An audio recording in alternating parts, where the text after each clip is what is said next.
28 Mei 1453, Sultan Mehmed II meminta pasukannya buat beristirahat dan berdoa kepada Allah. Di hadapan mereka tersaji sebuah tembok tebal, sebuah tembok yang menjadi impian para pemimpin muslim terdahulu buat ditaklukkan. Sementara itu di balik tembok, pemimpin lainnya bernama Constantinus XI melakukan hal yang sama. Dia mengusung relik-relik suci Kristiani dan menyanyikan himne-himne Katolik bersama pasukannya. Bel-bel gereja berdentang, orang-orang Kristen Ortodoks dan Katolik saling berdoa, para tentara Roma bersiap, ketakutan pun menyebar. Dan di tengah malam, ketakutan itu pun nyata terjadi. Ribuan tentara Ottoman mendesak masuk pintu benteng. Dentaman meriam terjadi berulang kali. Dinding benteng yang dibombardir terus-terusan tidak kuat menahan gempuran meriam. Dinding itu pun rubuh dan perang antar pasukan tidak dapat dihindari. Perang antara umat Muslim dan Kristen. Perang antara Ottoman dan Bizantium. Perang itu pula menandai berakhirnya sebuah kekaisaran, sebuah legasi yang sudah 1000 tahun berdiri, yaitu Kekaisaran Roma. Inilah dia, kejatuhan Konstantinopel.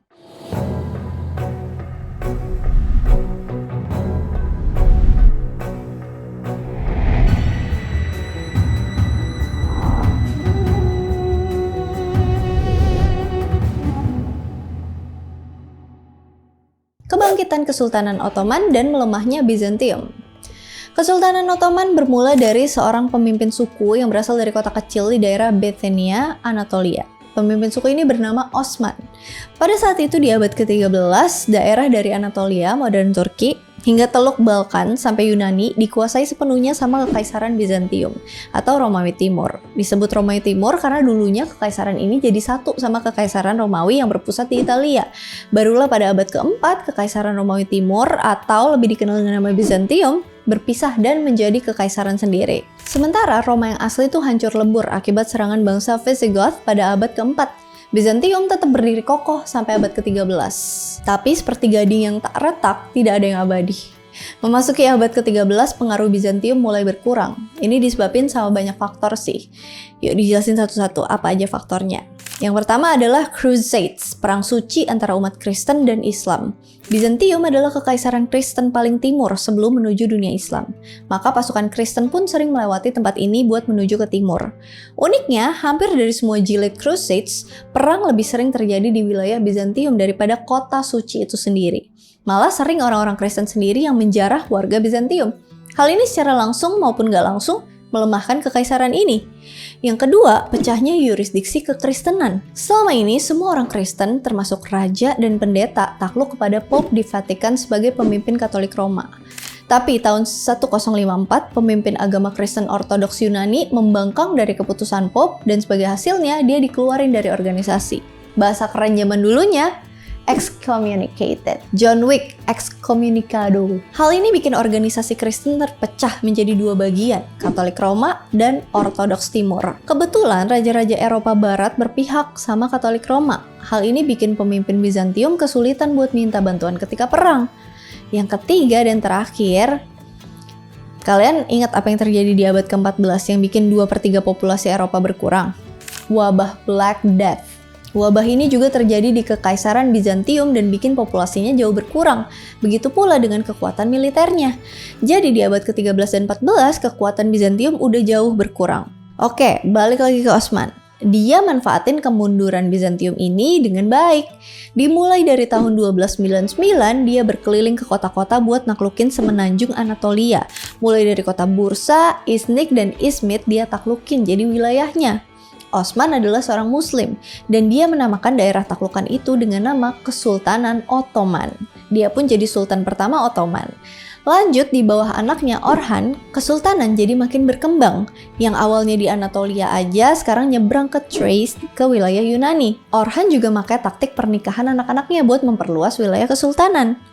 Nah, di masa Orhan, lahirlah sistem Janissaries, yaitu infanteri elit yang ditugasin buat melindungi sultan. Mereka tuh digaji dan diharapin memiliki loyalitas penuh ke sultan.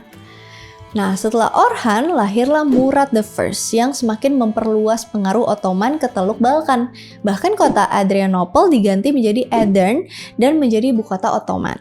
Pada masa ini, wilayah Kekaisaran Bizantium tuh udah jadi kecil banget. Kalian bisa lihat Bizantium tuh cuma nyisain Konstantinopel dan beberapa pulau-pulau kecil di Laut Asia.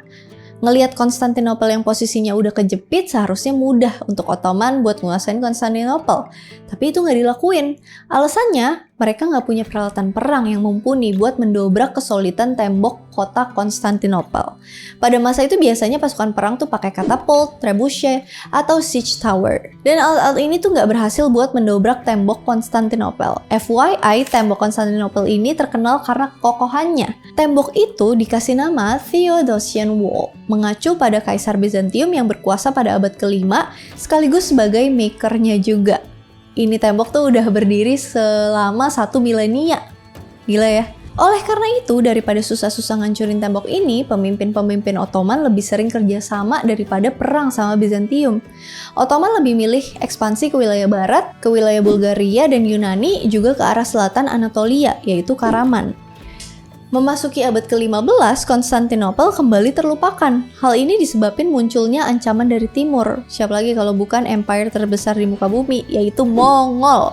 Mongol yang saat itu dipimpin oleh Timur berhasil ngalahin Sultan Ottoman Bayezid dan nangkep anak-anaknya. Nah, untungnya Timur tuh mati tahun 1405 dan Ottoman lolos dari kepunahan. Dan apa yang terjadi jika kekaisaran ditinggalin tanpa ada pemimpin? Civil War atau perang saudara. Itulah yang terjadi pada Ottoman 1 dekade setelahnya. Ada Sulaiman Çelebi, Musa Çelebi, Isa Çelebi, Mehmet Çelebi, dan Mustafa Çelebi sebagai penantang tahta. Pada saat ini, Konstantinopel cuma sedikit berperan. Dia bermanfaat ketika ada pihak saudara dari Ottoman yang kalah dan minta suaka perlindungan. Tapi akhirnya perang saudara berlalu dan Ottoman bersatu di bawah Murad II. Dia pernah nyoba buat mendobrak tembok Konstantinopel, tapi lagi-lagi masalah internal Ottoman menghalanginya. Ada 2 saudara kandung dan saudara jauh yang mengklaim tahta mahkota. Dan Murad lebih milih buat fokus ke sini daripada ngurusin Konstantinopel. Setelahnya, tentara-tentara Kristen dari barat muncul satu persatu, menantang Kesultanan Ottoman. Musuh-musuhnya yang terkenal antara lain John Hunyadi dari Hungaria, Vlad Dracul dari Wallachia, dan Skanderberg dari Albania. Perang-perang yang terjadi adalah perang besar dan memakan resources dari Kesultanan Ottoman. Tapi secara keseluruhan dia berhasil meredam orang-orang barat ini. Pada 1451, Murad II jatuh sakit dan meninggal, membuat anaknya Mehmet II menjadi Sultan Ottoman. Masih berusia 21 tahun, banyak yang meragukan kemampuan Sultan muda ini. Oleh karena itu, dia pengen membuktikan diri sebagai pemimpin yang mumpuni. Karena problem dengan Barat udah selesai, juga nggak ada konflik internal yang bisa mengancam tahta, maka Mehmet pun memfokuskan pikirannya. Tujuannya cuma satu, menghancurkan tembok Konstantinopel. Pertarungan Konstantinopel.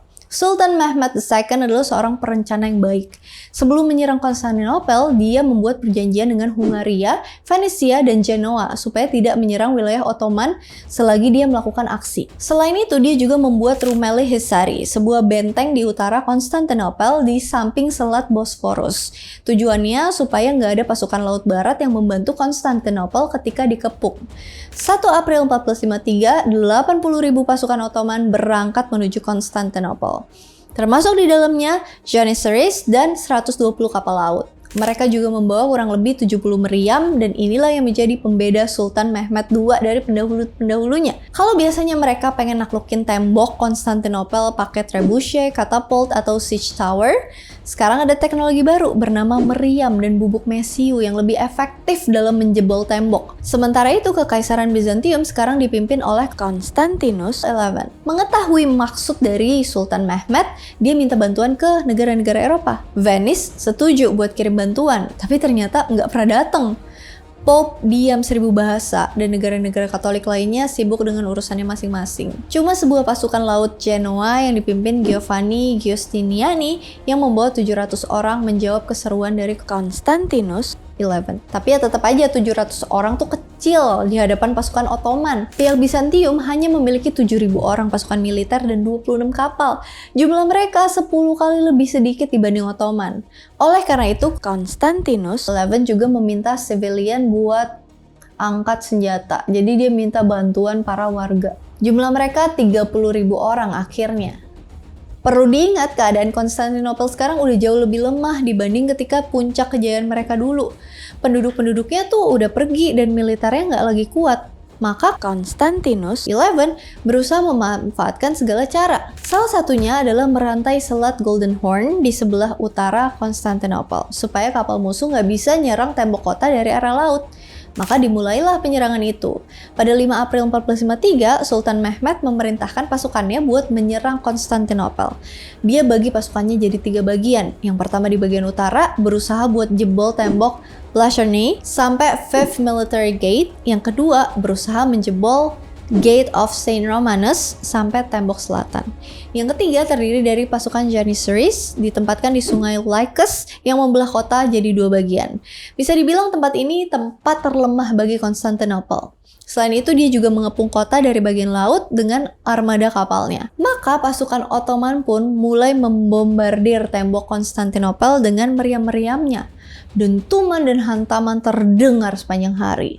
Satu meriam terlihat lebih besar daripada yang lain. Dia dinamakan Basilika, sebuah meriam super besar yang berasal dari Hungaria. Basilika juga ikut meramaikan ajang pertempuran. Sayangnya Theodosian Wall masih terlalu kuat loh, sesuai dengan reputasinya. Selain itu, meriam-meriam itu butuh waktu lama buat reload, sekitar 3 jam, jadi nggak efektif. Dan di malam hari, pas frekuensi tembakan meriam jadi jarang, para tentara Konstantinopel memperbaiki kerusakan yang terjadi di tembok. Dan hal ini jadi pola yang berulang tiap harinya. Oleh karena itu, Sultan Mehmed memerintahkan infanteri dan janissary buat lebih giat dalam melawan pasukan Konstantinopel, tapi para defender berhasil bertahan dengan menggunakan panah dan Greek fire. Ottoman juga menggabungkan cara lama, kayak penggunaan trebuchet buat ngeruntuhin tembok Konstantinopel. Mereka juga bangun siege tower yang udah akan diarahin ke tembok Blacherny. Tapi sekali lagi pasukan komander pasukan Giustiniani merobohkan siege tower itu. Sementara itu Janissaries nggak kehilangan akal nih. Mereka menggali terowongan di bawah tembok Konstantinopel. Tapi seorang ahli bangunan bernama Johannes Grant mengetahui hal itu dan membangun terowongan tandingan buat ngancurin para Janissaries. Sejauh ini semua cara yang dilakuin sama Ottoman gagal. Di laut, mereka juga tertahan sama rantai yang mengunci Teluk Golden Horn. Oleh karena itu, Sultan Mehmed melakukan sesuatu yang di luar nalar. Dia bawa kapal-kapalnya melintasi Tanjung Galata lewat darat dan muncul lagi di perairan sebelahnya, di Golden Horn.